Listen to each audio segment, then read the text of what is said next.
Anımsız atam sen?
Gecem gündüzlere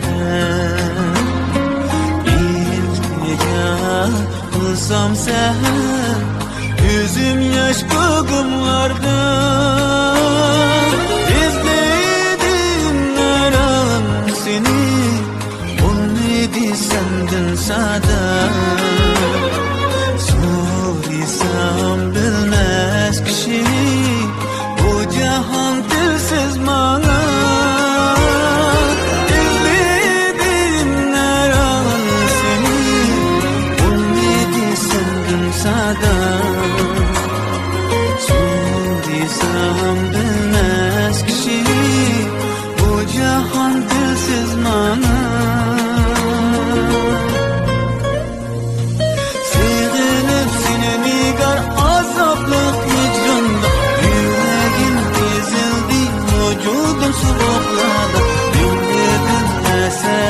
Kettin sen ayaklarga Veslim için, sevgin için Gayranıma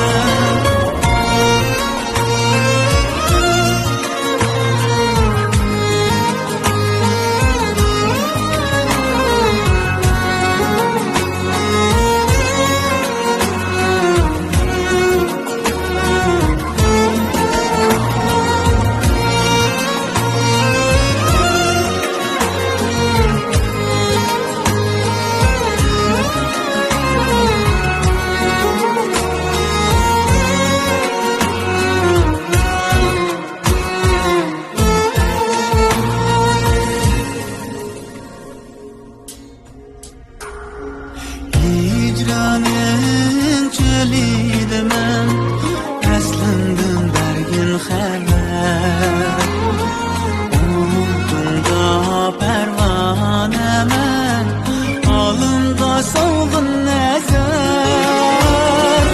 İzledim her an seni Olmadı senden sada Soruysam bilmez kişi bu cahan dilsiz bana İzledim her an seni olmadı senden sada Soruysam bilmez kişi bu cahan dilsiz bana Sevginip seni nigar azaplık vicanda Yüreğim ezildi, vücudum sıkıkladı Bilmedim ne sebep kettin sen ayaklarga Veslim için, sevgin için gayranıma Sevginip seni nigar azaplık vicanda Yüreğim ezildi, vücudum sıkıkladı Bilmedim ne sebep kettin sen ayaklarga Veslim için için, söygün için vayronaman. Sığınıp seni nigar azaplık hicranda, yüreğim ezildi, vücudum sığınladı. Bilmedim ne sebep yattın sen ayaklarıma, aşkın için, söygün için vayronaman. Sığınıp seni nigar azaplık hicranda, yüreğim ezildi, vücudum soluqladı. Vaslım için, söygüm için vayronaman.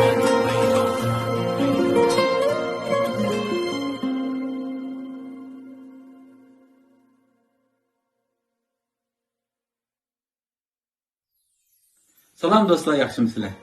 Meni uzundan buyon qo'llab kelayotgan, naqshlarimni yaxshi ko'rib anglab kelayotgan ixlosman anglag'uchilarimizning huzuriga 99-yilda nasrdan chiqqan plastikamdagi izladim har an seni nomli naqshini qaytadan ishlab huzuringizga sundik. Bu naqshini 80-yillarning bolalarga nisbatan ilvatganda go'zal aslima, 90 va 2000-yillarning bolalarga nisbatan yangi bir hikoyaning boshlanishi deb qarayman.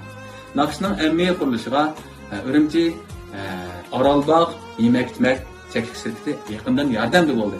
Shu munosabat bilan bu shirkatga alohida rahmatimni bildiraman va do'stlarimizning bu shirkatningki alohida maslahat bo'lgan ne'mat ahvollarini ketib ko'rishni chin dilimdan tavsiya qilaman.